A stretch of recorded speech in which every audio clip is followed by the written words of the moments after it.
1. Today's 23 August 2017. We're meeting at the central office. We have 6 directors present representing 5.5 votes. Start with the agenda review. Does anybody have any changes they need to make to the agenda? Don't see any, so I'd look for a motion to accept the agenda. So moved. Thank you. Second it. Thanks, Steve. Any discussion? Hearing none. All those in favor indicate by saying aye. Aye. Opposed? Abstentions? Agenda is approved. 5.520.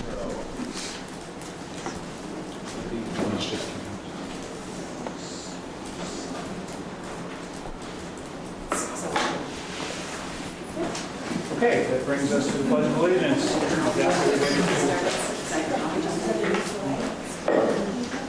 I pledge allegiance to the flag of the United States of America and to the republic for which it stands, one nation, under God, indivisible, with liberty and justice for all. Okay, welcome everybody. Hope you had a good summer. We're draws to a close. Next item is visitors. Do we have any visitors to give testimony to the board? We move on to the consent agenda. We have 3 things on the consent agenda. We have approval of the minutes from 19 July. We have a number of grants that are listed under attachment 5 Bravo. And we have 2 employee resignations. So does anybody, would anybody like to have one of those items removed for discussion from the consent agenda? No, in that case, we have those 3 items. I would ask if there's no objections, these items will be adopted. Are there any objections? Appears there are no objections. Those 3 items are adopted. Item 6, old business. 6A is procedure for meals charging. This is an FYI, it's an attachment, 6 alpha. Did anyone want to speak to this from the central office? I can. Okay. We worked on it at the leadership retreat, which was what, last week? 2 weeks ago? 2 weeks ago. So there was a lot of discussion and a lot of conversation regarding the procedure, and what we were able to come to agreement on is what is being presented to the board as an FYI. Okay, I have one question on it. You didn't talk long enough, so I couldn't.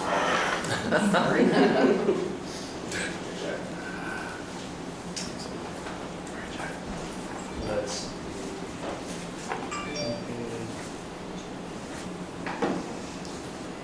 Does anybody else have any questions? Okay, here's my question. On line 38, 39. Says if the student account has insufficient funds to pay for breakfast and or lunch meals, students will be allowed to charge up to 5 meals. And the next sentence says students will always be provided a meal, which will be charged against their account. So that 5 meal count is what triggers the account notification process.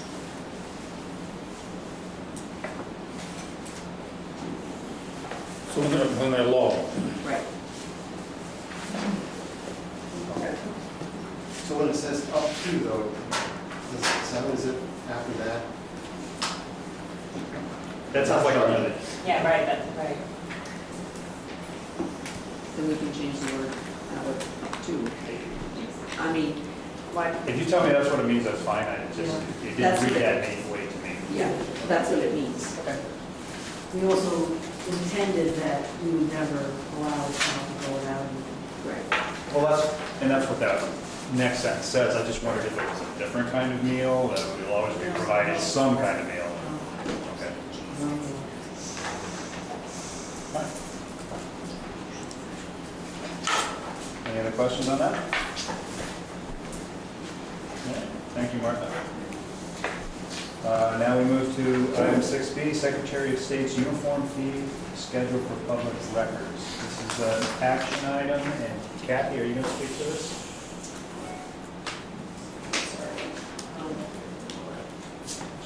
We've actually had this put together for a while.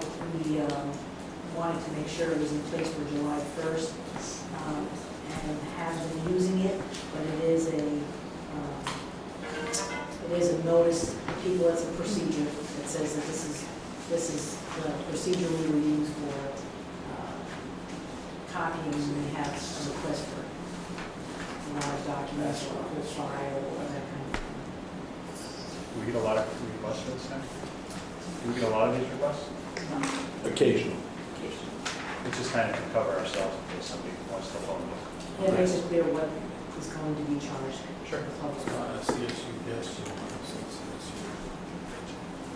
So it sounds like the work's been done for us by the Secretary of State.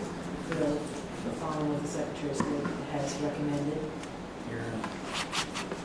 Okay, so this is something that the board needs to approve, should approve. Okay. I would then look for a motion to adopt this uniform fee schedule as presented. So moved. Denise? That was Nina. Thank you, Dana. Second? Thank you, Steve. Sure. So you're on line. Any other questions? We all good? Okay.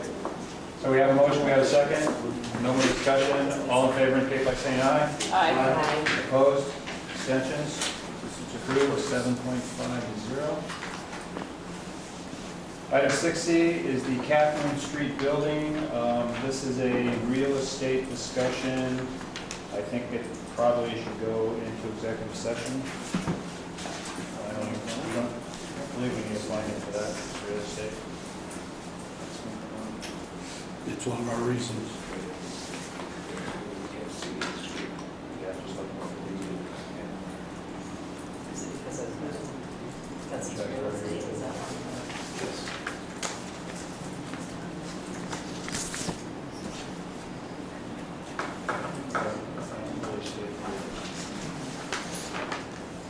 We might as well have a finding because I can't see what it is. Move this to executive session because having this discussion in public session would put the district at a significant disadvantage. So moved. Okay. Any other discussion on that? And I think it's because we're talking about evaluations, we're talking about prices, we're talking about a number of things. Okay, all those in favor indicate by saying aye. Aye. Opposed? Abstentions? 7.50. Move that to executive session. Item 7A, new business. Convocation update, attachment 7 alpha. Okay. Just want to remind everybody that convocation is Friday. You have the agenda. We're pretty excited about it. There'll be a few differences from years past. One of those differences is, as I've stated before, we have Secretary of Education Rebecca Holcomb, who's coming to give the keynote speech. We also, this year, are going to have our new MREA, the Maple Run Education Association, have an opportunity to talk. So we'll have a teacher voice. And it'll be relatively short. It starts at, well, coffee's at 9:30. The actual event starts at 10. Should be over by noon, if not before, and then there's lunch. So most people will be there. School board is invited. It would help me to prepare if I knew who was coming. Just so we'll have seats for you and things like that. We certainly realize everybody's working people and it might not be easy to make. On the other hand, it would be wonderful to have you there if you can as our new Maple Run board and a first convocation as a Maple Run board.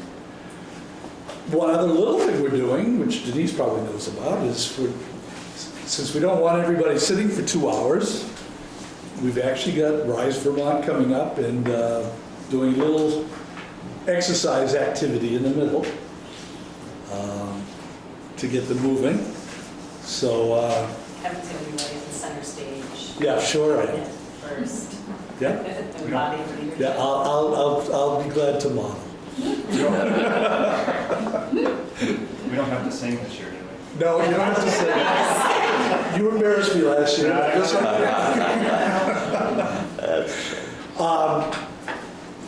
If there's anybody who knows now if they're coming, could you let me know? Denise, are you coming? You would not. We have our management retreat. Nina, you? I might be able to come for coffee. For coffee? Yeah. Oh, That's okay, that's better than nothing. He's laughing at me, but. Jack, I assume you're going to be in Hazen. Come for lunch? Yeah. Jim will be there, Mike? Probably. Mike? I'll confirm. Al, do you think you can make it? I don't think so. Okay. Nelda? Okay, and Steve, we know. So anyway, that'll be Friday morning, as I say. I think it'll be a nice day or a nice morning. And our major theme for the convocation it's always been, in my estimation, is not that we get a lot of great productivity out of it. I think it's more of a case of getting people together and having 600 staff members all there for one purpose, hopefully one purpose of educating our kids and being able to talk and network together, I think is important just by itself, because it never happens. Well, that's it. Any questions? Thank you, Kevin. Item 7B, board retreat. So this is a question that's been put to me and I want to put to the board. Whether or not we feel like we need a retreat this year. And if so, what would be the topic? What would we do? I mean, we meet twice a month already. Is that enough? That's what I'm thinking. That's my thought. Sounds like you don't want to have a retreat, Jim. Well, I'm open for it. If someone can. Well, the format's looser, you know, for more discussions. We may not need to have a retreat in September, but maybe we could think about one in the spring. When we see how things are going. And then we might have topics just galore. That's probably a good idea. I'm okay with not having one this fall, yeah. but I don't think we should take it off the table. I guess I agree with Nelda on that. Okay, so we'll table it until, revisit this in what, February? I don't know if that's too late or, Or revisit it you know, in it takes a December. couple months sometimes to plan a date, right? Right, so if you revisit Maybe it more kind like of December or something. Christmas, around December, revisit it and then decide. What do you think? Yeah. Can we start the agenda earlier, like maybe like at the end of fall, so we can have an open document to have the items on, is that possible? For the retreat? Yeah, for agenda items. All right, so we're going to table this, revisit in, you said December? December. Yeah, December. Good idea. If we have to revisit sooner, we won't this time. Okay. I just honestly, right now, I don't know what we would have a retreat on. Okay. Item 7C, administrator retreat. Okay. So August 9th and 10th, everybody on the opposite side of the table you see here was at a retreat. There were, I think, 20 or 21 of us. And we had, obviously, it was a 2-day retreat. It was about 15 or 16 hours. And the retreat was to talk about how things have been going, but more importantly, where we were going in the future. And taking all that we'd worked on for the first year. In a way, and I think I'm probably being a little facetious, but in a way what we decided on that last year was kind of the low-hanging fruit. And we'd done a lot of stuff and a lot of good stuff, but there was a lot of stuff to move forward with, and some of that was harder and needed more discussion. So that's how we spent the time. Sean's got the bullets. I asked Brenda to kind of bullet the things we talked about, and I will go through them relatively quickly, and I'll ask people, just about all central office people facilitated something within this meeting, which is great, because we just had a good diversity of facilitators and of information. So the day started out with a team building activity, which Michelle and Joanne did. And they did another activity on the 10th, beginning of the 10th. I don't know if Michelle or Joanne, if you want to talk about what the theme of that was. I totally forgot I did that.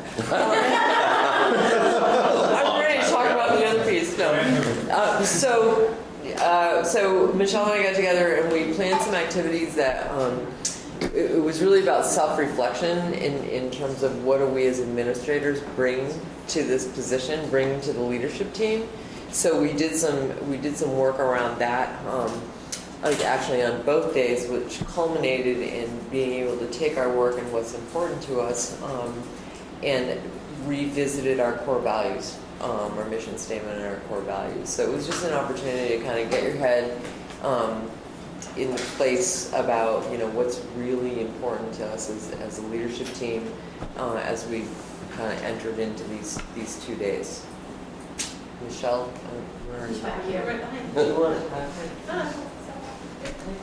I think we learned a little bit more about each other in the process. I would agree, one of the things that really sticks with me is one of the questions was, what would you never budge on? What's important to us? And it was about everything was student-centered, so that was really cool. It's not just a philosophical idea, it's an ingrained belief in this team. So. Thanks, Joe. I'll move on. If there are any questions along the way, please just interrupt us and ask them. We did a lot last year within this group that we're working with down in Montpelier on Act 46 stuff. We did a lot of work on roles and responsibilities and how these roles and responsibilities change as you merge into a single district. And I thought there was some really good discussion we had last year. Jim was at that and many of the administrators. We thought it was important to bring that discussion to the full administrators, and Julie facilitated that. So we talked a little bit about how clear roles and responsibilities are really important to have and really difficult to get. When you're coming from single school districts into a single organization, we're often stepping on each other's toes or unclear about who's in charge of this decision and why, or when you delete David. So we talked a little bit about that generally. I shared some of the slides from the District Management Council. That's the group we've been working with. And then we took some tools that they had with scenarios, like hiring a paraeducator or a reading specialist or paving the parking lot. And you thought yourself about, well, do I make this decision? Do I have input in this decision? Or do I get informed about it afterwards? And then people went in groups and they did about a half hour where they walked together and they discussed, gee, you think this way and I think that way. So it really was uncovering because we always think, yeah, I don't make that decision, me. You always think that, or you think it's someone else. So it was really, I think, a good conversation. When we came back together, we really spoke about what are those topics that are going to be really key for us to have that clarity on. We did a little brainstorm, and we're going to be revisiting, not everything in the universe, but a few key things that are going to be really important for the leadership team to understand. Principals, central office administrator, superintendent, school board, where do I fit? So it's something we'll be revisiting through the year. What kind of alignment did you have when you were? Oh, we didn't do that. But, just in our small groups, I think that there was some alignment and some surprises. Even the example they gave about you're the superintendent and you're hiring a certain people. That one didn't even match us, so we changed it. Because it sort of represented the more typical micromanaging school board. So it was really interesting, led to some interesting conversations. And we'll be sharing, I think at the end, it would be important to share with the board what we want. Anything that we put in writing about a decision-making process, especially if it impacts the board, where the board makes the decision, where the superintendent does, and what the rest of us in our, we want to document that process so that there's true clarity. If I'm not being clear. So Julie revised a tool that we could use as we're looking for different things that may be gray areas that we can clarify. So we may come up at an administrative meeting and find something that we're not sure of, we have to discuss. We'll actually memorialize that within a document, so we'll have that as they come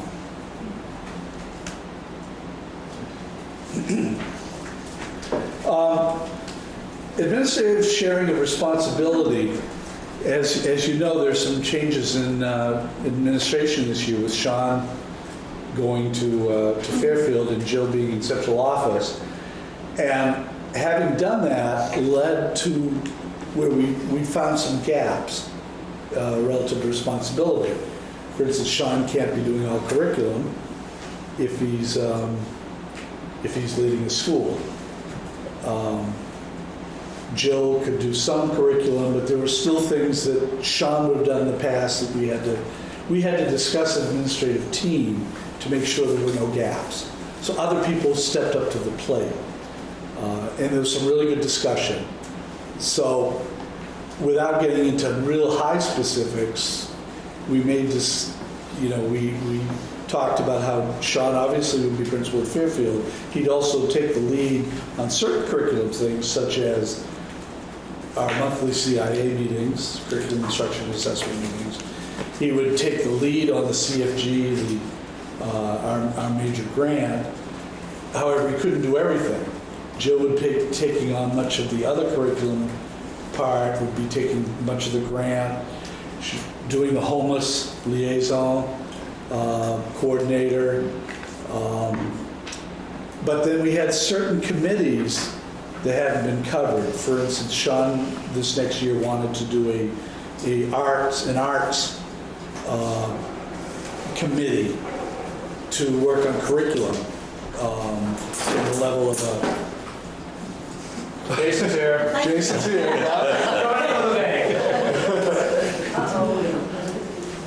We wanted to work on he wanted to work on curriculum from a K-12 level, but Sean can't do that and be out there too. So the superintendent decided to take that since I have arts experience. We have a math committee, which I believe Jill is taking. We've started working on data this year with our new data software. Jason came in just at the right time because Jason volunteered to take the lead on the data committee along with Juan, one of our data specialists. So we covered that, and I think we're all done. I think we're all covered with everything, and we're feeling very good this year with a shared leadership model that everything will be covered moving forward. Anything to add, Sean or Jill? Or? I don't think so. No, but I will say, even just in the short time since Sean and I are doing a shared leadership model, there are some new committees that teachers have expressed interest in, such as a STEM committee and maybe a journalism committee. So there are some new things that are evolving that are exciting. So we're looking forward to that. Good. So what's the process for deciding whether to have one of those committees or not? So part of the process would be making sure that there is a need and that schools are interested in having participation and looking at some of the gaps. For example, one of the teachers that reached out to me was just thinking about editing and journalism at the high school level and trying to see if there's more of a holistic approach for 7th and 8th graders too, to include them in that.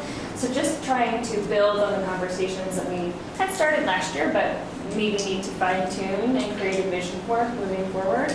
So a lot of people are coming forward, teachers with invested interest in growing some of these new committees. So that's exciting.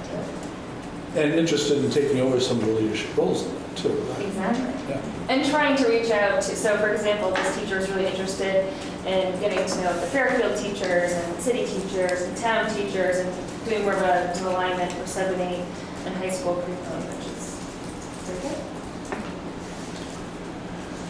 Moving on, part of our goals this year were to have an employee handbook, which we've never truly had. Kathy took the lead on that, because we wanted the whole administrative team to see it, to edit it, to discuss it, to see if there were changes, additions, deletions. And Kathy, what else would you say on that?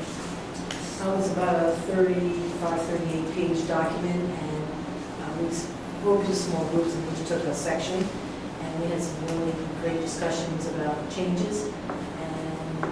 Jill has agreed graciously to put all those changes into the handbook. And I think we're finished. I think the handbook is finally finished. We'll have to bring it back to the leadership team, but it's in a good spot. And then I'd like the board to see it, so. Is it going to be electronic or? Electronic. Be on the website with lots of links. Great. So that's a neat addition. There's always been certain things in the schools under the student handbook, but now we have it all in one place for all the schools and its employee handbook. Just quickly, the Act 46 convenings was the fact that this year we continue with what we call the DMG group, the group that is working with us as part of Act 46.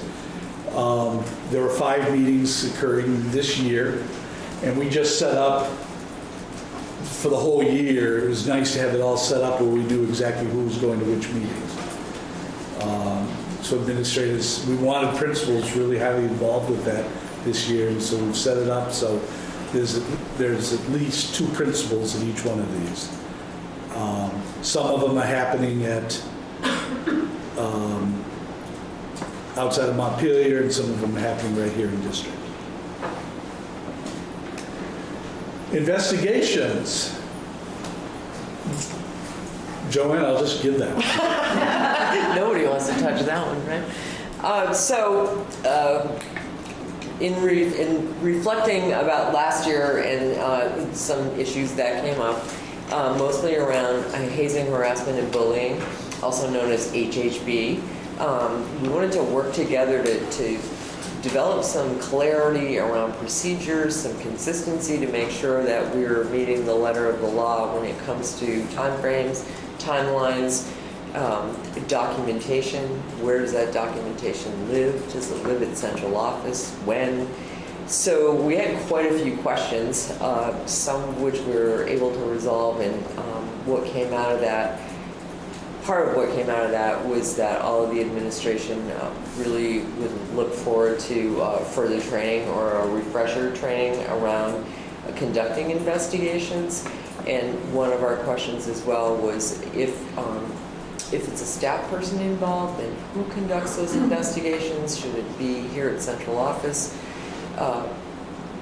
And who makes that determination? So we were able to resolve some of those questions, and from that came a Google Doc that was put together and sent out to all of the administrators to say, okay, what are further questions that you have, differentiating, for example, when a situation rises to the level of HHB investigation, or when is it something that can be resolved without an investigation.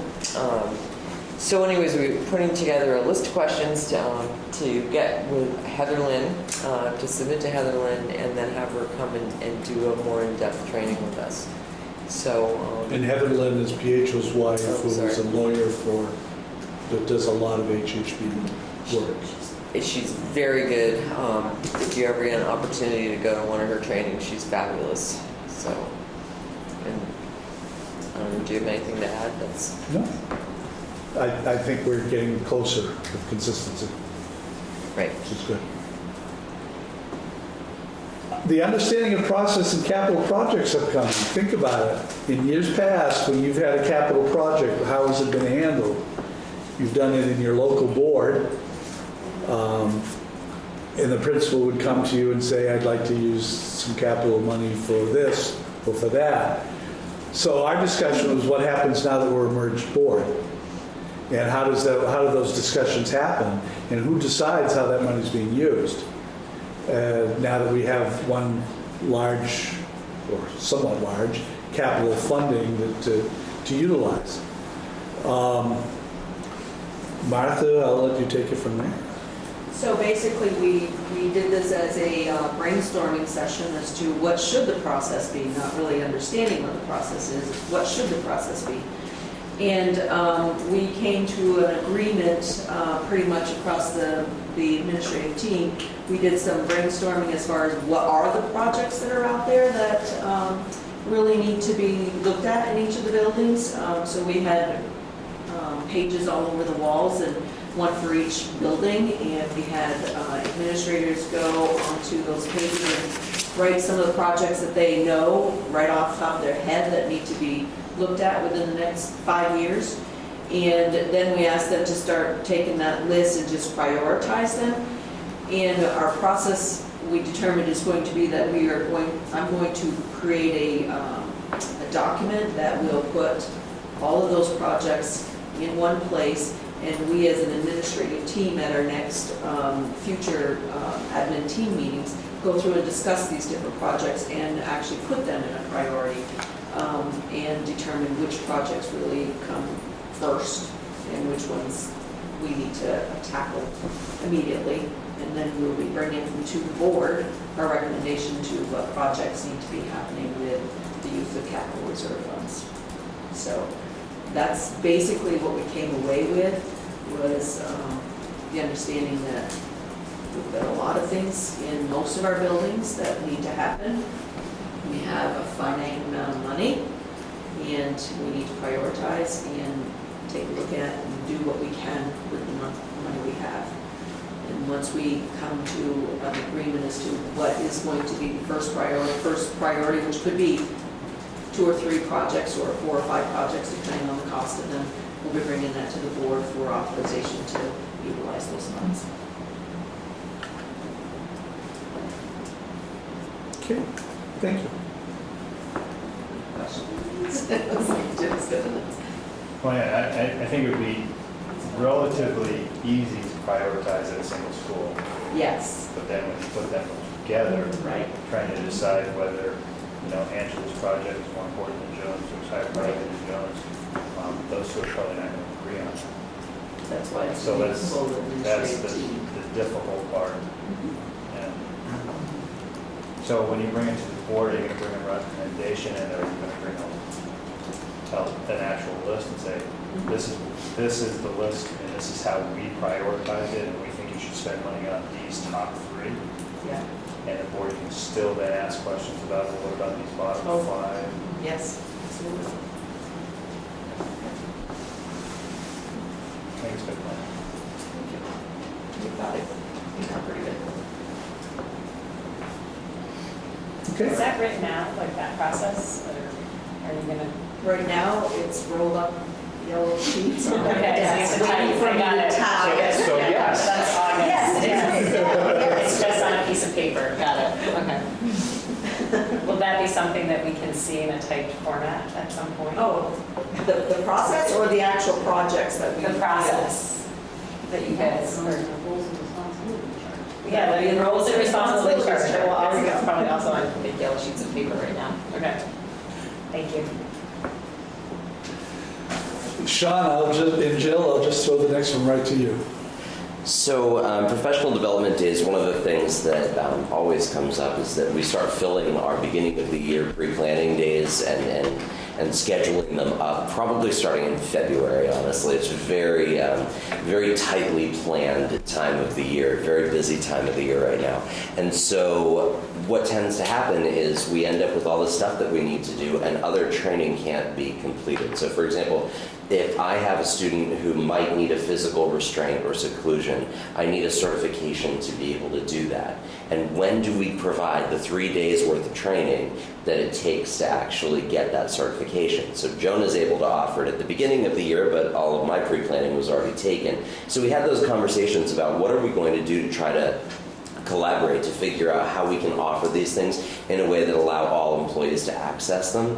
And so we talked about maybe holding it at the end of the year when it's a little bit less busy professional development wise, and getting everybody certified in certain things at that point. We also talked about Safe Schools, which is a program that we use to deliver online training for certain components like bloodborne pathogens training, mandated child abuse reporting training, all those different kinds of things that we have to do, playground supervision for paraprofessionals. Those are all available in a video format with a quiz attached to them, and they get a certificate when they're done. And that's a system that I think some people have used very religiously in the past, and other people have kind of forgotten about over the past. It's just one of those things that you kind of forget is there if you don't use it often. So we talked about getting that up to date, and Jermaine was able to get our Vermont mandated reporter training into the system so that we can provide that to all of our employees. And then one of the other conversations was those 30 hours of meeting time that are in the new master agreement for teachers. How are each of the schools using them? And basically, I just needed to get best practices from other people so that I could schedule up at Fairfield. But that was actually very useful to have that conversation. So I think that's pretty much, Michelle and I were actually kind of... how we share those out, because like early ed needs some of those hours, but yet we want our teachers that are in buildings to be able to be a full part of what's happening in the building, so. Yeah, how do we incorporate? So I had early ed with us, during our pre-planning today, do it just as if, just like everybody else in the building. But then there's some early ed specific training that needs to happen, and how can we make time for that in the year? So those were just the kind of conversations that we were having there, especially on the special ed as well. And I think we're all feeling much more comfortable that the consistency is there. As a district, we know who's doing what and when. Definitely. Meal charge procedure it's done. You just had that. I would tell you though a little bit about the process. We all have different styles of working, and this was where Martha and Kathy put something out there, which then the whole team would look at and wordsmith and change things. Completely against the superintendent's style of working. But having said that, it actually worked great. And within an hour, I think, Martha, an hour's time, at the end of the first day, with the meal between getting this done and not, they got done, and you saw the result of that on your action earlier tonight. Do you have anything to add? Or? I don't think so. Huh? Then we went into day 2, had the other team activity, which Joanne talked about. Then we hit some really hard-hitting items. I think the next 2 bullets were what I had considered to be the toughest of the 2-day retreat for several reasons. And the first one being working on and developing a framework and criteria for teacher evaluation, which has been very inconsistent as an SU. Not that it hasn't been done well, but it's been done well differently. So that discussion happened. Sean was the lead. Was it Sean on this? It was Jill. It was Jill, yeah. Was the facilitator in this? I'll let you. So as you said, we as a district are doing things a little bit differently for how we are looking at first and second year teacher evaluations. But the takeaway that we found is that we are looking for student engagement, we're looking for best practices. Certain principals do more walkthroughs than others, but we really are looking for this high level of high quality teacher instruction, and it is happening, but some of us are using Danielson, some of us are using Marzano, some of us are using something that they've created themselves. But we feel good about what we're doing. We're certainly, teachers are aligning their professional development and their goals around what they're doing in their classroom based on their observations. So we feel good about what's happening for first and second year teachers, making sure that there's a strong mentor in place for first year teachers, but it is going to be an ongoing conversation because we do it a little bit differently. But it is certainly interesting as we continue to think about teachers who have been in the system for a while, what that's going to look like. And I know it's something that we'll continue to talk about throughout the course of the year. Is it necessarily a bad thing that they're being done slightly differently? No, I mean, we had some takeaways. The takeaways are that there will be 2 summative evaluations that all first and second year teachers have. Which is in statute. And making sure that everyone does that.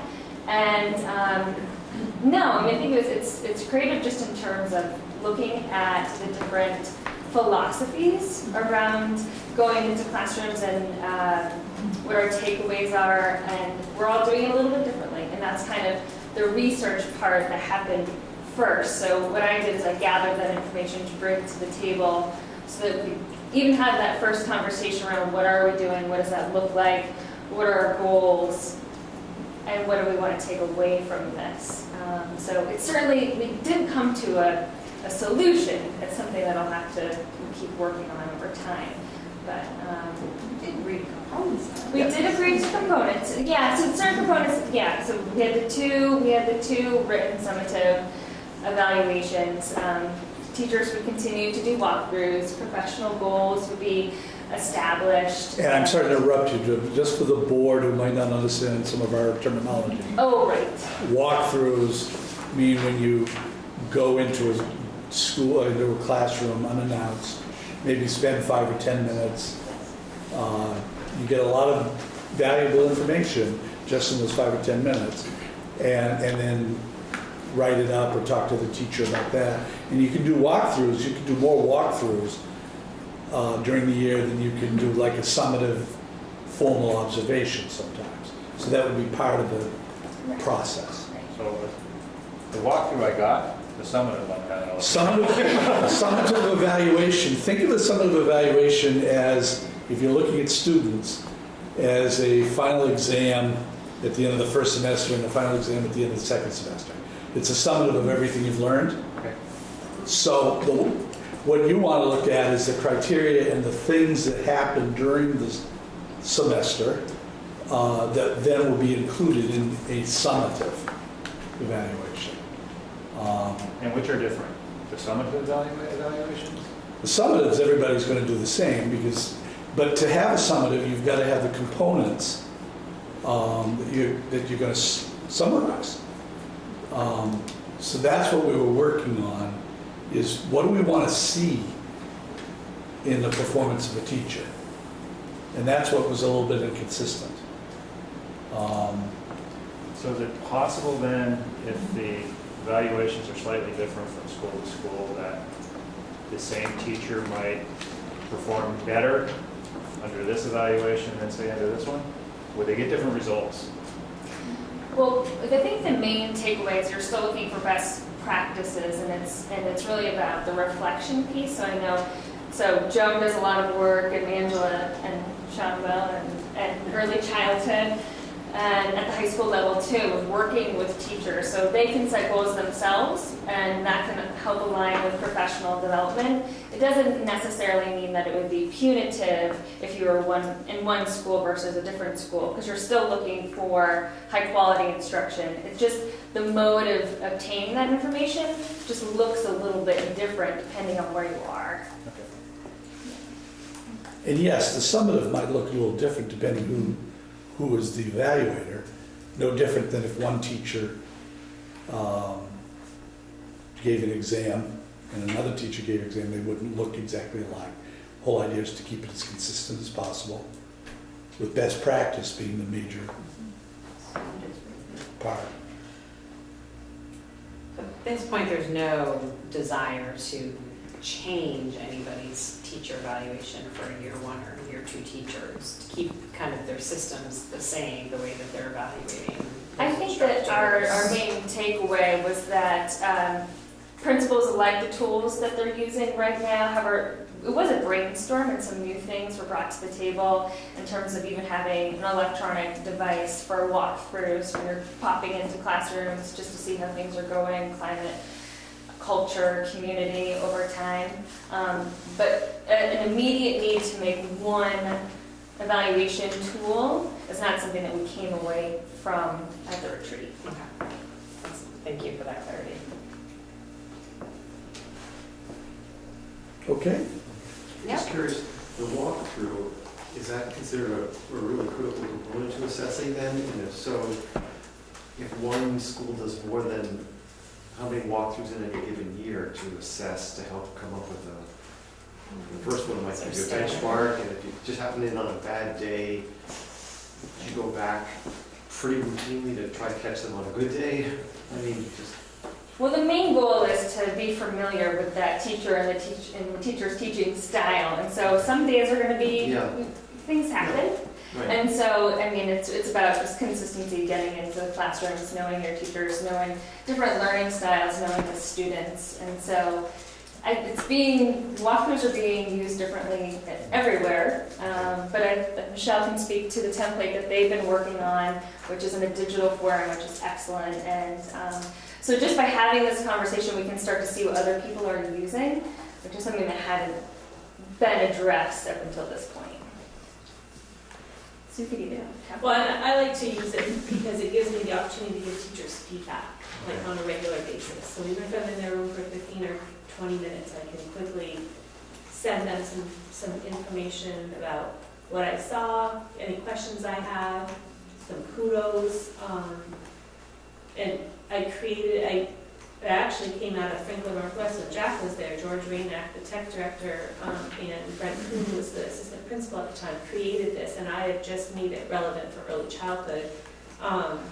But it gives me the chance to make sure that I'm giving that feedback and not walking out of classrooms with a lot of like, ooh, that was amazing in my head, and I never tell the teacher. So, and it also provides a track record of evidence that they can use in their personal learning plan to showcase, if they're working towards a goal, they can use my feedback as evidence to show that they are making progress towards a goal, or that they're implementing something that they said they wanted to try to implement. Thank you. I just might add, because sometimes, unfortunately, when we think of evaluation, we think of this is a tool that we need, that's necessary to fire somebody, and that's not our philosophy. Evaluation tool, especially with our year 1 and 2 teachers while they're still probationary, excuse me, are for teacher improvement, and as Michelle mentioned, feedback. It's not necessarily do we need to fire you, but more so, what are you doing well? What do you need some work on? And that constant, consistent feedback is helpful to anybody. Are these tools specific for year 1 and 2 teachers, or are they for all teachers? I'll answer that, but please feel free to go on. We talked about that quite a bit, and we're not there yet. The goal in our 5-year plan for this coming year was to talk about year 1 and 2. Next year, we talk about everybody, and I think I think if I'm wrong, please tell me. But I think we decided there's probably a little bit of a difference between how we're going to be doing our year 1 and 2 people and how we're going to be working with our veteran people. But we're not there yet with the veteran. Our specific goal for this was 1 and 2. Any other questions? It's a great discussion. Thanks, Bill. Kathy and I facilitated the next one, and that was developing a district-wide hiring process. I'll tell you right away, we're not there yet, but it's a great first step. So you might ask, well, what's the problem? Well, in years past, if you need a second grade teacher, and Angela has an opening and Joan has an opening, Angela puts in the paper in our school spring the fact that she has an opening, and Joan does the same. And second grade teachers apply to Angela, and second grade teachers apply to Joan. And may the best woman win. That doesn't work as well in a merged district. So we talked about, is it effective and efficient to do it that way? And does it turn into competition when that happens? It even becomes bigger with something like a special ed para. So we've had cases, Julie told me this year, where actually people applied to Fairfield, to city, and to town, And BFA. and to BFA for the same job one day after the other. Get their name in there 4 times. So that didn't make sense. So how can we streamline that process? And there was some good discussion. As I say, I don't believe we're there yet. And Kathy, you can come in at any point on this, but it's a discussion we want to continue having. And one thing that came out of it was better communication amongst the administrators. So in our administrative meetings we have on a weekly basis, we need to talk about the fact Joan says, I've got a second grade teacher, and Angela says, oh, by the way, I do too. Well, maybe they work together. And this is a Maple Run employee now, not necessarily a city employee or a town employee. And you have one interview, and then the 2 principals work it out together. So if anything came out of it, it was the beginning of the fact that we need to communicate on a regular basis, knowing where those openings are,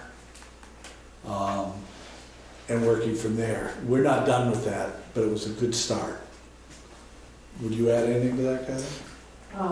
We did find out that we're all targeting 3 positions that are very difficult to keep filled: paraeducators, custodians, and substitutes. So we could actually constantly recruit for those positions, which we talked about.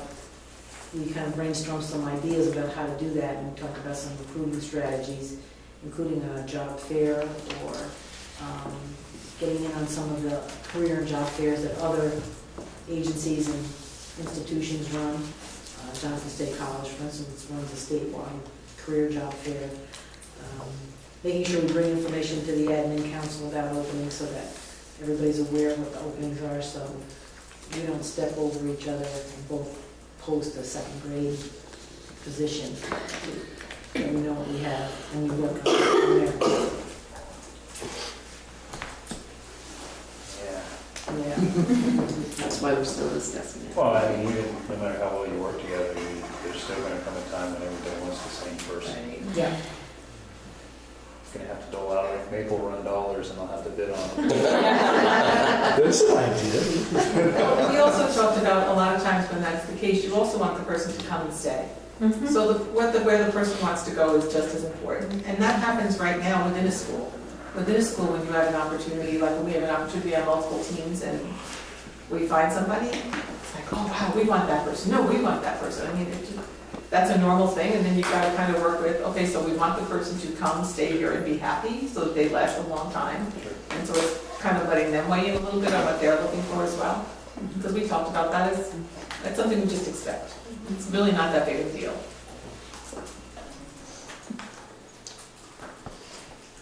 Okay. The last 2 bullets, Sean was facilitating. Yeah.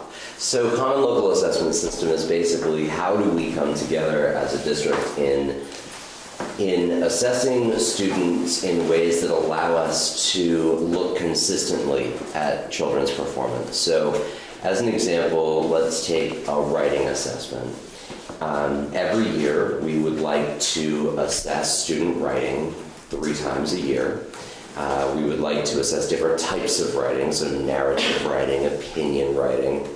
And what we want to do is we want to be able to look at that data together and see how our students throughout the district are performing in writing. And we've had a variety of different writing assessments going on throughout the district over the course of the years. So this was an opportunity for us to sit together and say, what are we going to commit to in terms of putting together a statutorily required local assessment system that's common throughout the district. So we came to some decisions about how our writing assessments were going to look and what kind of rubrics we were going to use to score them. A rubric is basically just a scoring guide. We talked about a type of test called a testlet that's been used really successfully over at City School for a number of years that we want to implement in all of our other schools. So we made sure that at that meeting we all committed to that, and then I immediately reached out and started getting invoices and getting those tests delivered to everybody. And this is an ongoing process of looking at how are we assessing, what are we doing with that assessment data through our new longitudinal data system, Alpine. How are we looking at that data? What are we doing with those results? Are we actually using the assessments to guide our instruction and to guide our supports to children? And that's all part of having a common assessment system. Additionally, as students begin transferring between our buildings with our new transfer program, it's nice to be able to have a child who's been at Fairfield who's now going to go to Sachs, for example, that's going to come with a set of data that is familiar to the Sachs teachers as well. And then that will also move up with them as they go into high school, so that the high school teachers have data that not only they can look at from the past, but that they can add to in future years. So stuff that's beyond the SBAC. You know, we have the SBAC that we have to give every year, goes in the newspaper, everybody looks at, rates the schools based on the SBAC scores, terrible idea, but it's what happens. And then there's the real assessment work that goes on in the school buildings, and this common local assessment system is a big part of that. So next is defining equity. And basically what we wanted to do here, we talk about equity is very important in our district, right? We've got children who are going to city school, town school, and Fairfield, 3 different locations that have 3 different sets of strengths, 3 different sets in the past of resources, and what does it look like to provide an equitable education to the children throughout our district?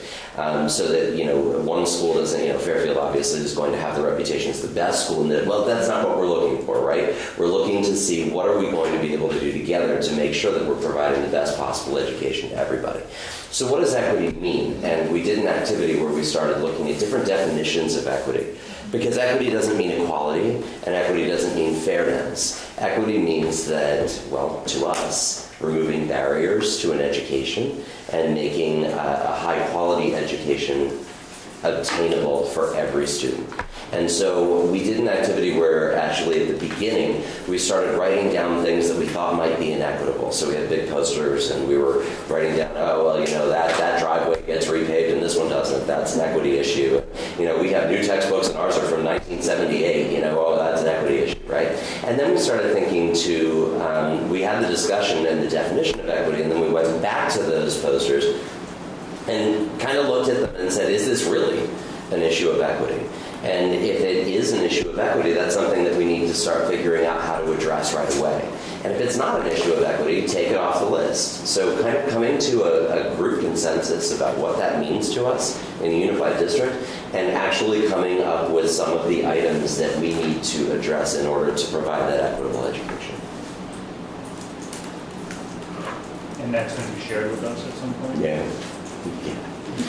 So were you, I was just curious, looking at the pre-K through 8 schools when we were talking about equity? Well, how does that? Not only, no. I said that because that's kind of an area where equity might become more obvious because the children in 7th grade are in 3 different places. All of our children in 9th grade are in the same place. However, there are still some issues that we need to ensure, for example, in funding equity in terms of the facilities that might provide equity issues. Busing, if you have buses for some things at some schools and you don't at others, is that a barrier to a child's education? And it might be, so what do we need to do about that? So that's where the high school gets wrapped into the whole mix as well. Big conversations, long conversations, big goals for the future, that kind of stuff. What are your timelines for like the common local assessment systems to be put in place and everybody is on board and I guess trained to do it? It's in place. It is in place. It is in place. It's already, I mean, it's been posted to our website for probably 5 months now at where we were.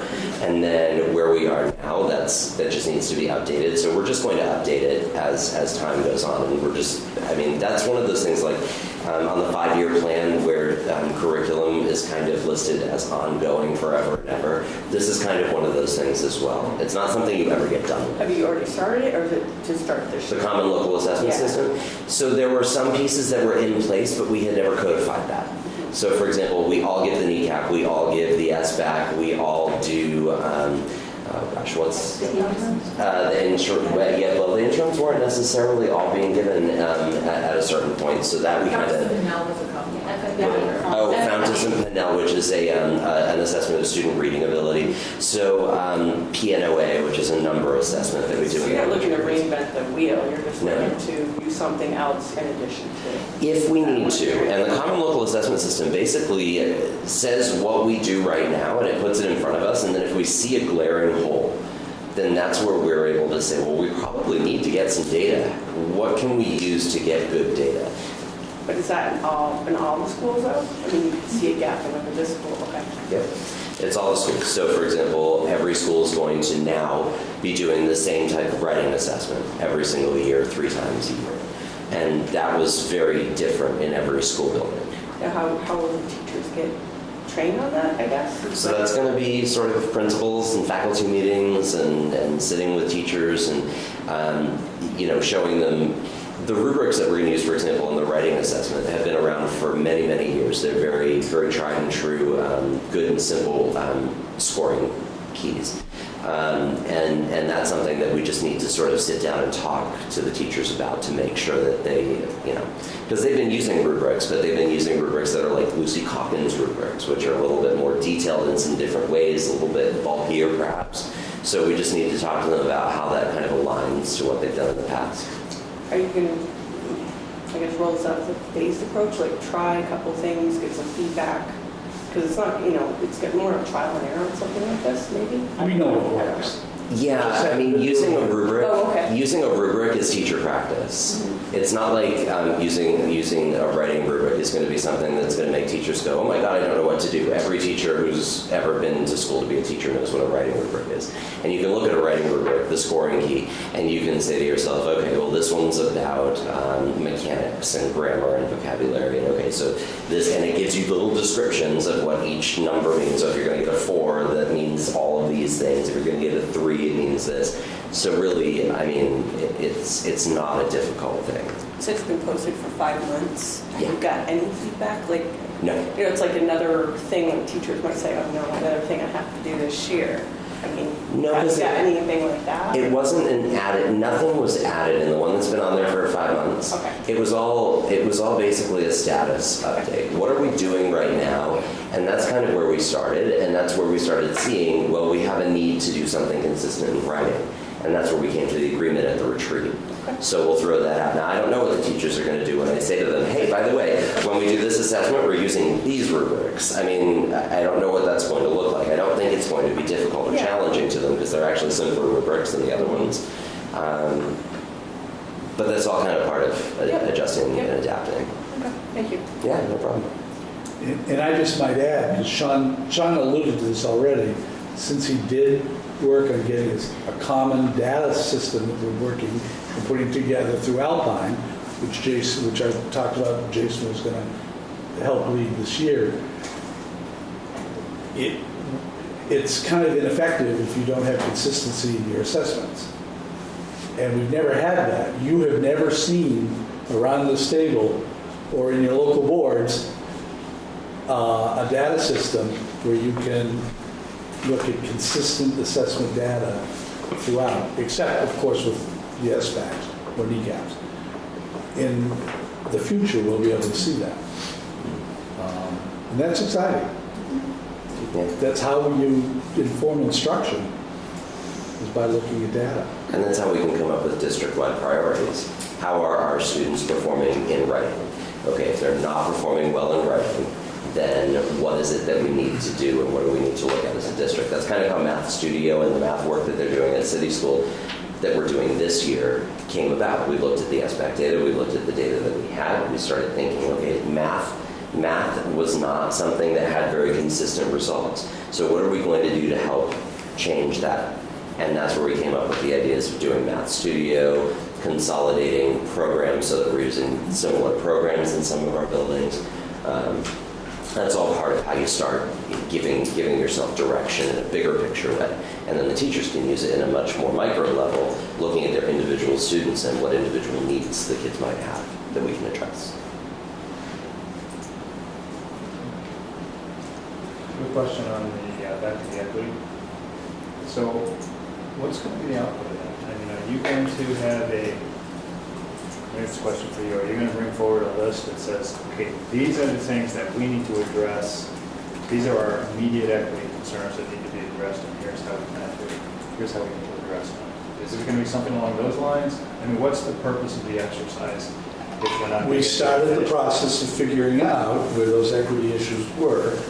There will be a point in time this year, because it's part of our 5-year plan, and what we've stated we're going to do is come up with first the definition, which we pretty much have come up with, and where the equity issues are, and at that point you'll see those.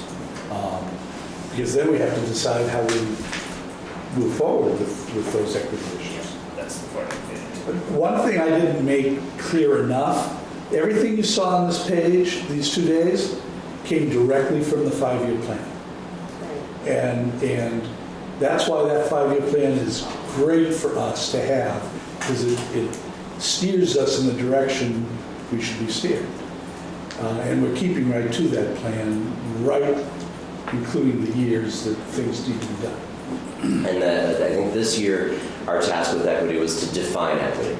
And really, that was one of those things that, you don't realize how diverse our opinions are until you start sitting down and talking about it, because equity can feel very different in people's heads. So what we came up with was something along the lines of this: schools should guarantee that each student will receive an education that is well designed to meet the student's unique needs so that they graduate prepared for success after high school. Our district removes barriers and provides appropriate accommodations, supports, and challenge. And that's kind of where we landed right now, as sort of what does equity mean to us.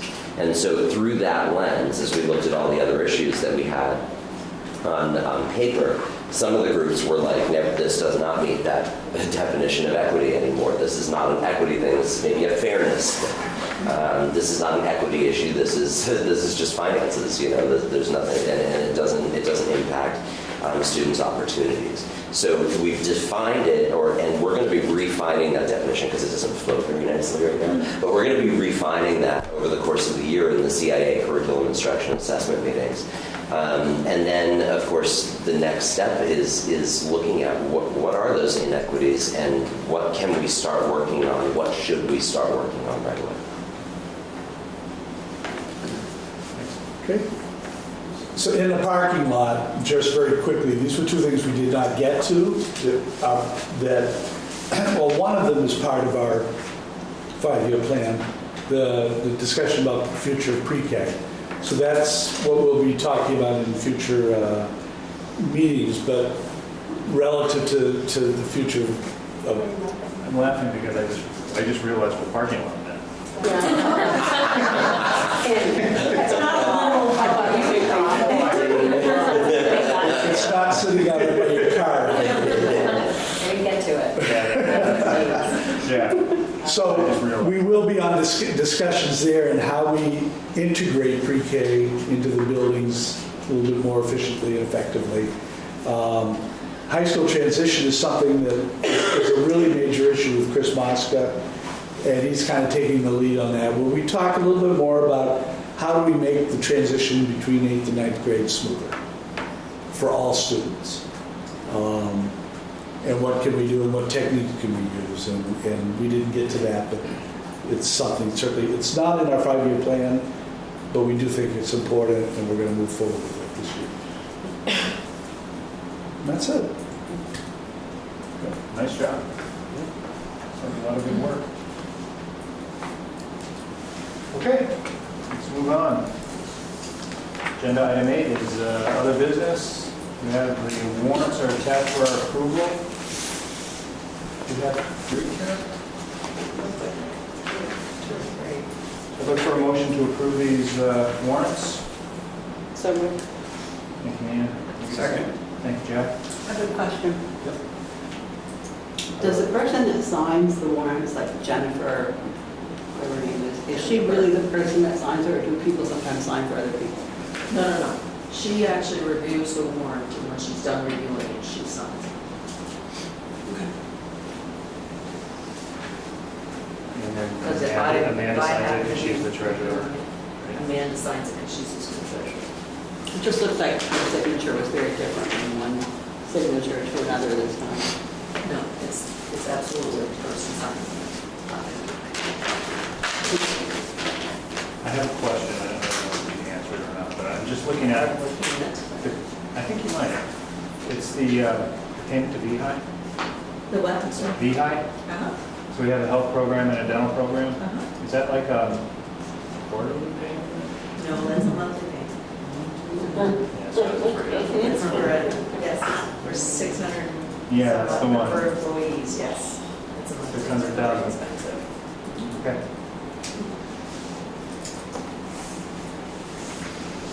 All right, any other questions? So we have a motion, we have a second. No more discussion, we'll take a vote. All those in favor of approving the warrants indicate by saying aye. Aye. Opposed? Abstentions? Warrants approved, 7.5 to 0. Superintendent's report is attachment 8. Bravo. Not too much add to the report, just a few things. As you know from last meeting, you asked to see a job description for Jill, the central office administrator. You have to have. Pretty much everything else is in your report. Yes. You should have the media thing there. I will bring around, as we're talking, I will give you the board administrator newsletters.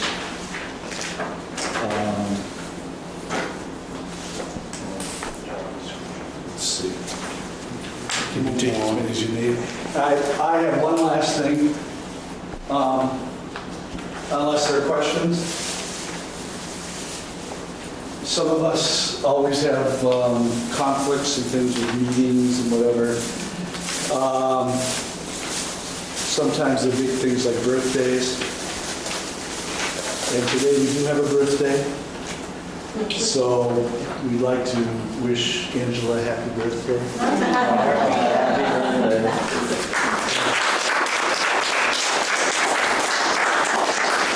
We want to ask you for age. Oh, look at how beautiful that is. Who would want to eat it? It's like a... Again, we don't have to sing you. No, we don't have to sing. I'm sitting next to you. And you're afraid I'll show you what. Thanks, man. Are there any questions? Great. Any warrants are coming around? Yes, started there. Okay, administrator's report. Let's start with Kathy. Okay, the SAP negotiations tomorrow night. We now have approved non-union guidelines, co-curricular and extracurricular guidelines, substitute guidelines, one teacher contract. We are working on summer and tutoring wage schedules because they are different in every school. We're going to work on that before we hit the summer season next year. So we're looking at everyone who's paid this past summer, looking at equity across the district. The We are working very closely with the business department on the time management system, getting that up and running.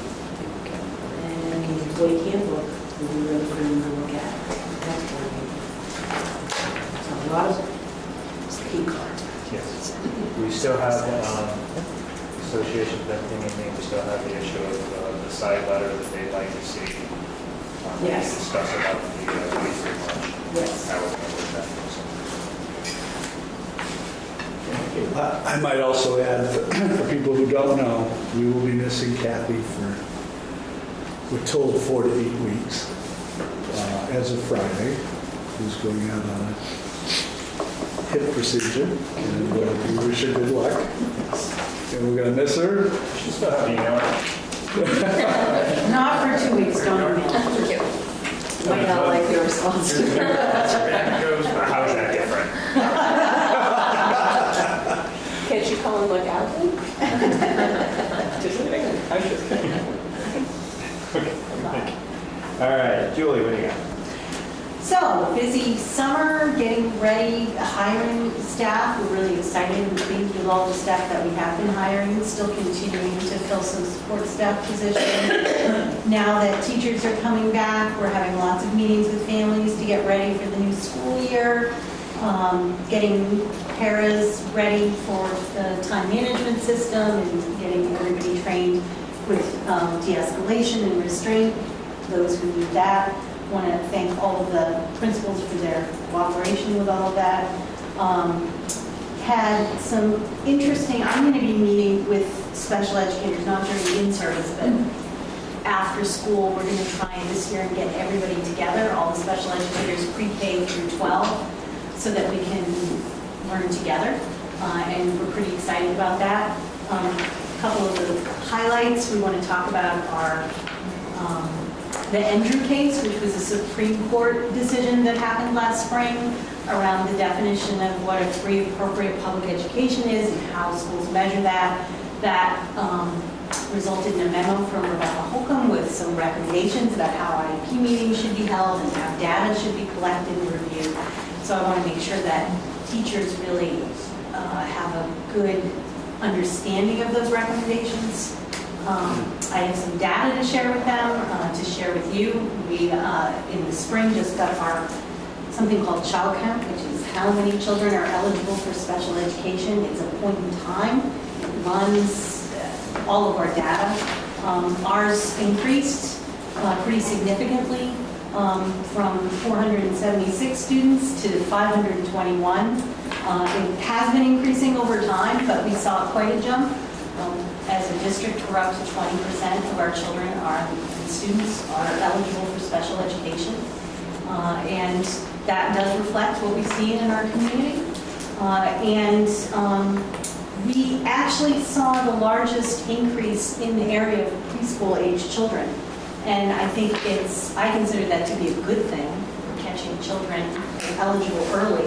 And I see it as a positive impact of our universal pre-K expansion and our all-day pre-K opportunities. I think that many children in our communities have not been able to access 10 hours of pre-K because their families need to work all day. So if they can't afford a pre-qualified program, their children are usually with family members or neighbors or things like that. So by being able to offer full-day programs, I think has really allowed us to have children in school earlier. And I think that's been a positive thing for finding kids who have learning differences in today. So getting all the special educators together, you said you haven't done that before, but... Not really. We try sometimes, but in-service schedules are different. Okay, but they were all SU employees before. Absolutely they were. But it's a practicality. And I think now we're going to be looking at some of the 30. Remember, school days end and start at different times. So I think we've got a good plan, and we're going to try and make sure they're together at least 6 times so we can talk about some particular issues. What we have been doing is a road show. And you go to city school, you go to BFA, you go to Fairfield, and poor Fairfield is 3 people. So they don't get as dynamic a conversation as when you're a BFA with 15 Experience, folks. yeah. So I want them to get to know one another too, and I want pre-K and K to be spending more time together, those kinds of things. Any other questions? And Michelle. Well, it's been a busy summer. We're all pretty much moved in next door, but not enough moved in to give you a tour yet. But that'll be upcoming. The offices in the back are still being built. We still have some boxes. We're still in a little bit of a mess, but our internet is up. Our copier is working. So that's all good. And it's really nice being right next door. We're back and forth a lot. I think it's making things flow a lot better. You're gonna have to work. I was just going to ask that question. Eventually. Yeah, right now we're either coming over here or using the back doors, but. All the pre-K staff were in buildings this morning for the first interview service, and they all came back to the office and reported feeling very welcome, very happy, very excited to be part of the K-8 group, because we've always done it our own in-servicing. So I think it's really good for the staff and to feel connected like that. We are adopting a new curriculum that's an interdisciplinary curriculum, very heavy on early literacy and science. It's actually funded by the National Science Foundation, and we're really excited about it. There's some formative assessment built into the program that's going to give us a chance to look at data and look at where kids are in their learning in a way we've really never been able to do in early ed. And we're trying to take full advantage of that with some of our plans for team meetings and the way we're structuring them this year. It also has a built-in culminating events, which is going to be a really good opportunity to get parents engaged into classrooms. And I'm also hoping that it also might lend for an opportunity later in the year that maybe we can coordinate a board meeting with a culminating event and do a little show. You see student voices in some of the other schools, and we've never really given a pre-K student voice. But once you practice doing this a couple of times, maybe you'll be ready to showcase some of their learning for you too. That's a great idea. I love this. So that's kind of what's going on in a nutshell. We're back and running. Questions for Michelle? And preschool starts September 7th. Okay, Jill. So one of the biggest things that I've been working on over the past, I'd say they just started to come in the last 7 to 10 days, is the homeless referrals. And it's a big undertaking to do the research to sort of figure out what the child's story is in terms of their current living situation and which school they'll be placed in. So I'm doing a lot of that work in addition to making connections with those parents, making sure that we have transportation for those students on the first day of school, for orientation. And as you know, our schedules for start times are a little bit different, so making sure that the transportation companies are aware of what that looks like. So that's been a big piece of the work we've been doing for the last couple of weeks, and still asking Sean some questions in case there are some things that you need to know. But in addition to that, one thing I did want to say is that today is the first day of school without students, and Joan did invite me to attend their in-service today. And I was really excited about that because the energy of meeting a lot of teachers that I had never had the opportunity to meet, or paraeducators, or even some of Michelle's early childhood programs.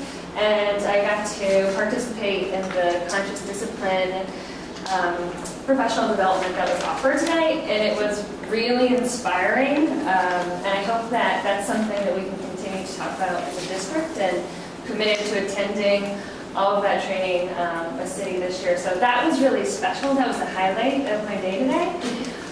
This doesn't? Conscious discipline, which is... You've been until now. Until right now, this definitely takes a stage. That's my day today. This is the best highlight. For clarity. Sorry. No, you're good, right.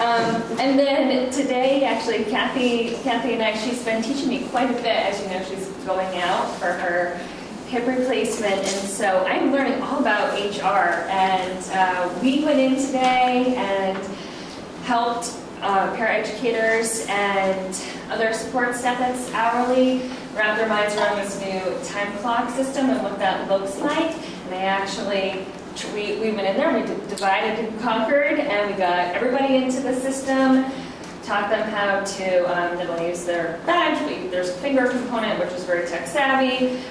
It was positive, and it was definitely a big undertaking to go to BFA today and to do that.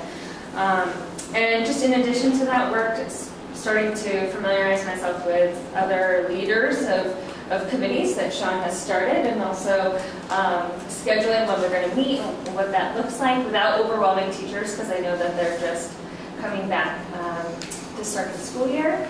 And one thing I did just want to follow up on is, I know one of the board meetings that we had, I think it was the beginning of the summer, was around teachers and community members that were interested in revisiting our wellness policy. I did meet with that group, and they provided me, and I'm happy to share this with you, with best practice language and how to improve our policy in order to give it a higher score in terms of this ranking system, which is all defined in here, and I'm happy to share that. And just having a conversation around nutrition and wellness, and when Amy comes back, definitely involving her and allowing her to continue that work for our district for a wellness policy, and that was a big meeting. I learned a lot, and so it's great to meet other members from the community that I had never had the opportunity to do that with before. And just some systems pieces at central office. We're looking at revamping our professional development form down the line so that it's more teacher-friendly and maybe more central office-friendly. So that's something else I've been working on in the last few weeks. A couple questions. What does the transportation piece look like for the homeless? I mean, is it, homeless means they're just living in not their home? Well, it could mean a variety of things. So they could be doubled up, so they might be living with another family. It could mean, there's a variety of situations that could look like where a child is now, they have to have secure housing that's permanent. And in terms of transportation, we have partnerships with local taxi services that could. But if they're local, they can take a bus. Well, so for example, we have there are students who might be living in Swanton, and so they would need to be able to get to their school. So basically, at this point, we're determining which school they should attend. And of course, if it was, they had attended, say, for example, BFA last year and recently became homeless, we want to make sure that we're able to provide transportation for that student to get to BFA, to be able to attend orientation and school and extracurricular activities if that's something that they're interested in. So we do have partnerships with taxis, and that's sort of what I've been doing, is working with them to make sure that they know what time they need to pick up students and they know what their plan is. And that also goes back to working with counselors and homeschool coordinators, with Julie, with Joanne, because there's a variety of history that goes along with getting to know these families.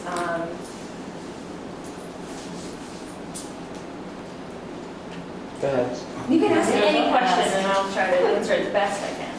Well, I'm just wondering, for instance, if you're going to pay a taxi to take a child from Swanton to, say, town school, is that a temporary thing, or is that something? So if we determine on the first day of school that a child is homeless, they are entitled to attend that school for the duration of the year, and that's statute. The Mckinney-Vento Act is a federal law that provides a certain number of guarantees for homeless families. So one of the biggest things that you want to do is you want to ensure the continuity and stability of education. So that has meant in the past that a family who has a child in city school but is suddenly homeless and finds himself in a shelter in Burlington is being cabbed from Burlington every single morning to city school. And that is absolutely their right. And does this district bear the entire burden of that transportation No. cost? So the burden is shared equally between two districts if it crosses districts. So that's the other component, is reaching out to other school districts and having these conversations with them. So that's another big piece. Is there a decision made in that example you just gave as to whether or not it's for the best of the child to do that, or Oh, yep, just do it because you have to? we want to make sure that it is certainly in the best interest of that child and that family. We want to work with that family because at any point someone could find themselves in hardship or a difficult situation, and consistency is the most important thing for kids, and that's our job. The family does have the choice, I believe, right? Yes. Kevin? If they want to send it to a different school, so. They do that. They have some choice. It's not They complete can choice. choose the school where they're situated or the school that they used to go. Right. Right. Yep, Those exactly. two choices. All right, so that makes more sense. When you first said it, I thought you were like locked into doing it that way, which in every circumstance may not be the right. Right, and that's why individually it takes some time to determine what really is the best case scenario for that child. And every child in every situation is different. And parent preference plays a big part in that. If the parent asks for it, then generally we're going to go along with what they feel is best. They're in a horrible situation. What's the name of that act again? McKinney-Vento. And Jill, as the homeless liaison, is the only person who has the right to make the decision about where the child will go in the end. There's a dispute resolution process to the state afterwards, but as the homeless liaison, it's entirely up to Jill to make that decision. Interesting. So I'm assuming that we're not paying to taxi too many children back and forth for the whole year. Otherwise, we might think about providing a different way of providing transportation. I would love to know what other ideas you have. We actually had a transportation consultant come in last year and research our area. And because we are rather rural, there is no public transportation that will serve the children. The only system that we have is taxi cabs right now. There is nothing else. They looked at a volunteer driver program. That's kind of one of the things that they wanted to start thinking about. Right. The possibility of doing that in this area was not considered feasible. Just because they're scattered all too far over the place. And correct me if I'm wrong, but there's also the case that we used to sometimes have parents bring them, but that was discouraged. Well, don't we pay them? We do. Reimbursed. Right. Yes, they can be reimbursed.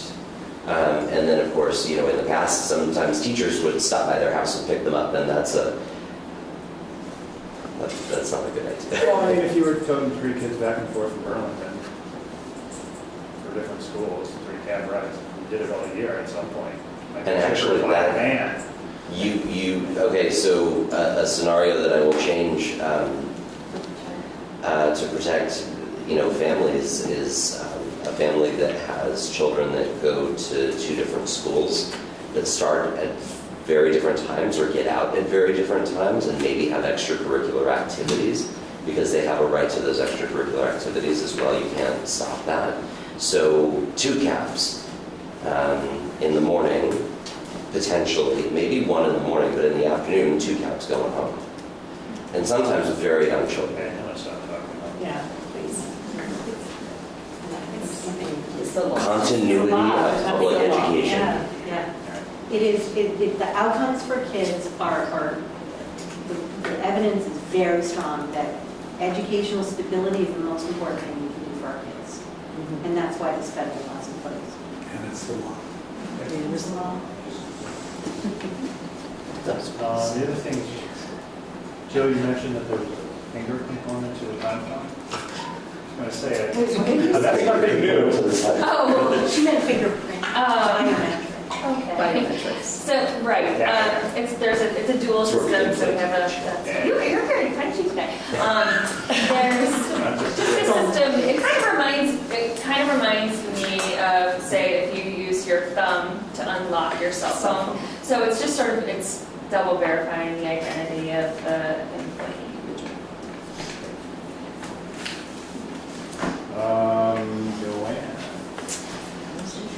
ditto everything Julie said. And in addition to that, a little professional development, gearing up for a workshop at the Tech Center on trauma-informed schools, and also a graduate level course in behavioral intervention. And there seems to be real interest. I teach this every fall, but this year requests are rolling in. I have representation from every school in our district, Franklin Northwest, and also early childhood, as well as Grand Isle Supervisory Union. So that's pretty exciting. And that's a lot of foundational work that links really nicely with the conscious discipline curriculum that's going on at City School and some of the other behavior intervention programs that we do in the different schools. And I also train new NCSS, new Northwest Counseling employees in this same behavioral intervention. So when we have behavior interventionists coming into the K-8 schools or the BFA, the training is all the same. So they're training the same methods. So that's cool. I'm excited about that.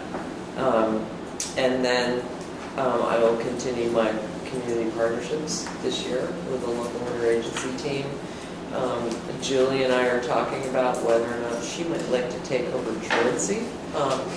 Just to keep it in-house. Just to keep it in-house, right? And then I'll continue with what's the Act 264 board, which is about coordinated service plans, community partners on state level as a representative for the Vermont Council of Special Ed Directors. Thank you. So, as Kathy alluded to earlier, the business office staff are working very closely with the HR department to get the time management system up and running and in place for the start of the new school year, which staff are coming in the next day or two. So we're making sure that everything is set up, because there was quite a lot of setup in the front end of that program, and it took a lot of time and energy from our two different departments. Also, we're working on getting going for the new school year. We've got budget account codes that are being built as we go, because I didn't create every single account number out in the universe until we actually need it, so I'm spending a lot of time creating account codes as we go. We're working on getting all of the staff in the payroll system and set up with all the correct leaves and benefit plans and salaries. And so that's a huge undertaking that we're just about ready for that first payroll, which will be next week. Hopefully everybody gets paid the right amount, has the right deductions coming out of their checks. More or less. More or less. Yeah. The right amount. And also the business office is preparing for our annual audit, which the auditors will be in-house next month. And so we're gearing up and working through our finance program, making sure everything is in order and getting our stuff ready and submitting reports and lists and databases and spreadsheets and sending them off to the auditors and stuff. So busy. Takes care of central office administrators. Now we move to principals. Let's start. Absolutely nothing going on, completely quiet. It's not busy time of year. It's just so quiet. So obviously teachers came back for their first day today, which it was great to be able to see everybody. What was really nice is that the Enosburg teachers, Nicole Morgan, Brady's mom, works at Enosburg, and they actually came with giant crock pots full of food to bring us lunch today, just to just to be kind and loving. So that was really beautiful, and had a lot of people crying first thing this morning, which was good. It's a good way to start the day. Last week we had, it's kind of more of a district level thing, we had the Math Studio program. We had our best practices seminar. So we spent an entire week from 8 in the morning till 3:30 in the afternoon dissecting mathematics and learning about all the different ways that you can represent math problems. And you wouldn't believe that 8 minus 3 equals 5 could take a couple of hours to really figure out like how that could be understood by children. And it was fascinating. So we had 35 folks there. We had mostly our own teachers, and then we added some teachers from SOAR Learning Center, and then from Franklin West, Franklin Northwest, Champlain Valley School District, and also Washington West Supervisory Union. We traveled up for this training to join us. We had a great trainer, and this was sort of the first piece of what's going to be a 3-year Math Studio program, where teachers are going to spend 2 days, 4 times a year for 3 years, doing in-depth lesson studies on math lessons, math instruction, observing each other teach, observing other people teach, and doing math, and really thinking about math at a deep level. So it's an awesome thing. It was a great start, and so I got to spend the majority of the week doing that last week. So very cool. Angela.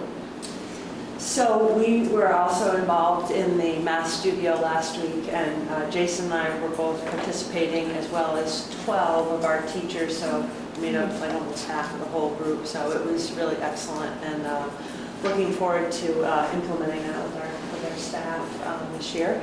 We're in the same boat, with in-service. We've adopted 2 new math programs, K4 Origo and 5-8 iReady and Ready Math. They're just resources. I think you folks are using the same ones, but so we have trainings all day tomorrow, just people coming in just to go over that with teachers, and doing all the other last minute things, trying to get everything ready for the start of the school year. And one thing that I wanted to kind of shout out about is Mary Rose Bedard, who is our after-school program coordinator. She's run several clinics, soccer clinics this month.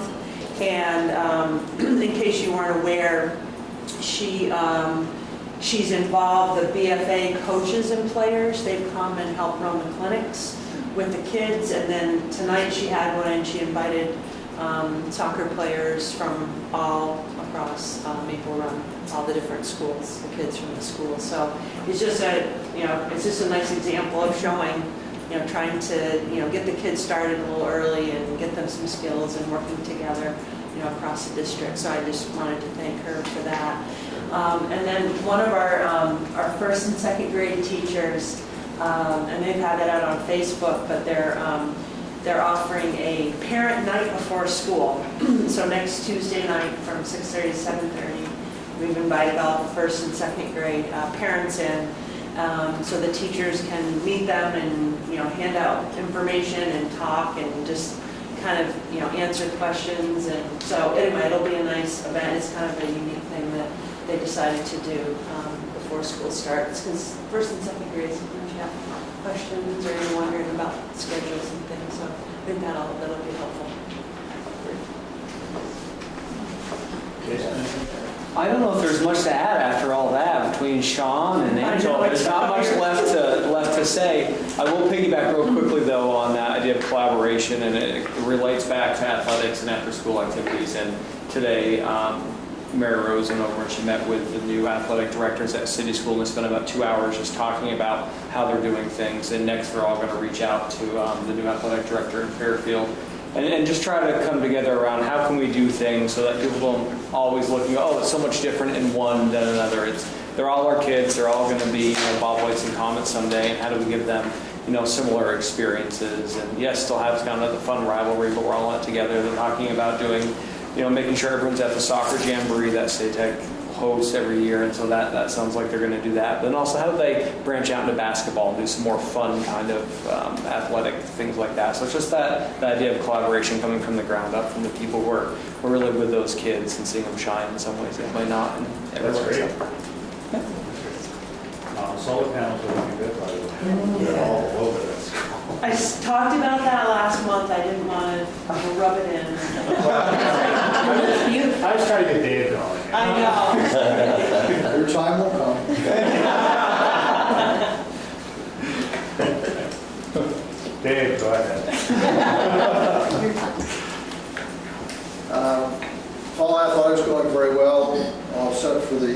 academic students to arrive. Athletic numbers are up fairly significantly on a percentage basis. Typically in the fall, we have close to 40% student participation. We're going to come real close to 50% this year, which is great. Anxious to see how that translates to other after-school activities, because of course the goal is to get as many kids participating in some after-school activity, whether it's athletics or something else. But what I really wanted to talk more about tonight is tell you about something you already know, but hopefully give you a little bit different perspective on it. Because I recall a few years ago when I met with a relatively new, with a real new person coming into the school system, who was asking about how the Collins Pearly campus fits in with the rest of the school and within the supervisory unit at the time. I told him about all the different types of things we do there and tried to make this person understand how it kind of fits together as one piece. And I mentioned to him that one thing that was done a few of was funerals. And I'm sure you all know we recently had one. But I want to put that into perspective in terms of how important I think things like that are, frankly, towards the Maple Run mission statement. And we're talking about service to the community and how those things are important to developing people, young people, into becoming members of our society, and also how I think the Maple Run district serves not just the kids, it serves people on all levels. So a couple weeks ago, Dan Marcellus passed, who was a veteran of the United States Army, 14-year veteran of the state police. Had fought about an 18-month battle with brain cancer that was a battle he knew he didn't win, but over the last 18 months he was very courageous. We had a couple events at Collins Pearly to help support him and his family during that time. And as he planned his funeral, the state police made it very clear that there'd be a very large contingent to support him and his family and to honor his life. And he and his family decided that they wanted to have the funeral at Collins Pearly. And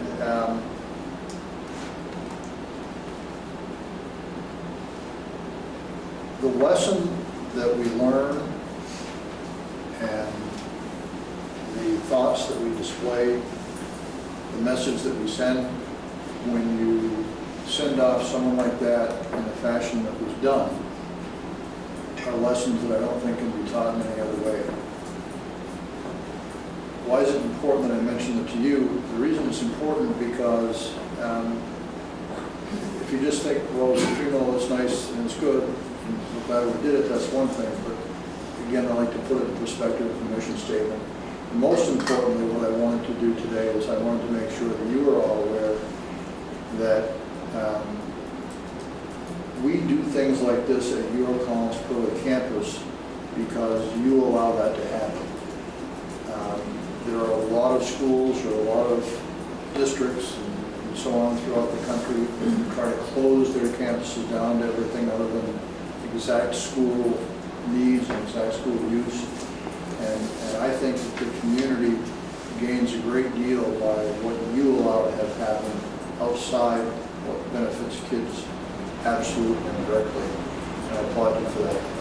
The only other thing I wanted to mention with reference to that is it takes an awful lot of work and a real strong commitment from the staff at Collins Pearly. And unfortunately, I had to be out of town when this happened. Timothy Enns and the rest of the staff came through, did a terrific job. I'm very proud of it. That's it. Thank you. Thank you. Your flights must have been perfect since you're here. Flights were perfect. It was a little tough getting up at 3 o'clock this morning and still being here with a big smile. Joe? So this is our first day for us with the teachers. It's one of those days when you get like the same flutter that a teacher gets on the first day of the kids because everyone's back in your building and you're on. And in some ways it's really fun and in some ways it's kind of exhausting. But it is great to have everybody back and it's really fun. By the end of the day, it was like they never left. It just felt like the first thing in the morning, like, oh my God, look at all these people really come with it. By the end of the day, it was like, oh, it's like we've always been here. We've had an unbelievable summer of learning as well. Our summer kicked off with 11 of us going to North Carolina for the deep dive into conscious discipline. And we arrived on a Sunday, and we started classes on Sunday. And we left on a Saturday, and it was supposed to end at 1 o'clock on Saturday, and at 1:10 she was still talking. But we did get out of there in time to make our plane, which was then canceled, and so getting home was a lot of fun. But Stacy will tell you about her very first day on the job. But that was what we did, but the learning was absolutely amazing. And this morning we kicked off the first of what will be about 12 sessions that will run over the course of the year, where the 11 of us are going to try to explain what we learned. And it was really funny because I was thinking going to this, my God, we've had a consultant come twice, we've read the book, we get this, we didn't get it. And there was so much more to learn, and it was amazing what it was like to be immersed in something the way a child is immersed in it, to be able to understand it from that perspective. So we came back so energized. And it's funny because that happened at the end of the school year, and we haven't really seen the rest of our group until today. And yet we met for lunch because we were on at 12 o'clock. So from 11:30 to 12 o'clock, it was like putting finishing touches on this thing that we kind of wrote electronically over the summer together. And to see their energy just as excited as we were before we left, and it all kind of came back together, and it's really been kind of fun. So anyhow, that's one of the big things we've taken on. We're in a different place with our math. Right now, our tier 1 instruction for math is really solid. We spent last year looking at what the math teachers wanted. They really wanted a very focused course on tier 2 and tier 3. And those are kids who are not making it and really struggling. And so we designed a course, and we are working with Sandy Stanhope and John Tapper. And we did 2 days, Monday and Tuesday. And almost every teacher who is doing math in our building was in the room. There were 25 of us sitting there with them and learning together. And I'm taking this as a class, and it was good. It was really good. It was amazing to be pushed to think like this, and some of the tools that they're bringing. And one of the things that they're having us do is interviewing kids to be able to understand, and teaching us how to interview. They call it a flexible interview, and to be constantly changing your questions based on where the kid went. So it was a really neat concept, but it's the thing that they wanted and they've designed. And the energy, again, leaving after 2 days was really kind of cool. So it's been a ton of learning, but everyone's back, and now it's a matter of us coming together and getting ready for the kids, and by next Wednesday, we'll be ready for them. And it'll be another whole energy level coming in our building. We also have front stairs. They're up, they're working, and tomorrow morning, there should be a huge crane, and we should be the talk of St. Albans as we're putting in the mobile classrooms supposed to be delivered and put on the cottage. The cottage. It's going to be delivered tomorrow? Delivered tomorrow. The cottage will be delivered tomorrow. That's great. And then it'll be a flurry to get all of the boxes that are waiting, just waiting to get into the classroom. And Stacy? I just wanted to denote what Joan said about conscious discipline and how this is my first time being on the other side of the table, so now I'm on instead of sitting and listening. And it's a nice place to be, actually. And the only other thing I wanted to note was that my birthday's on Tuesday.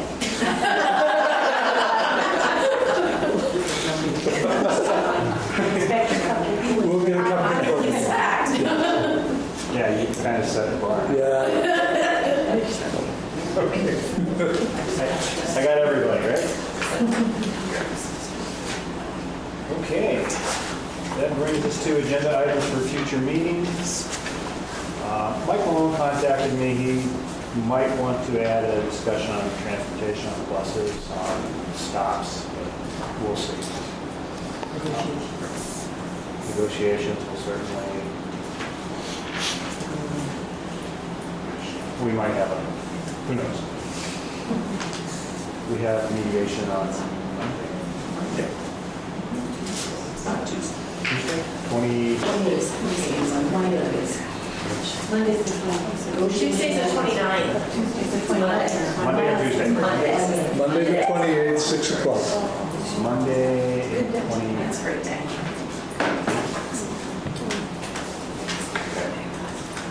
Anything else for, where's our next meeting?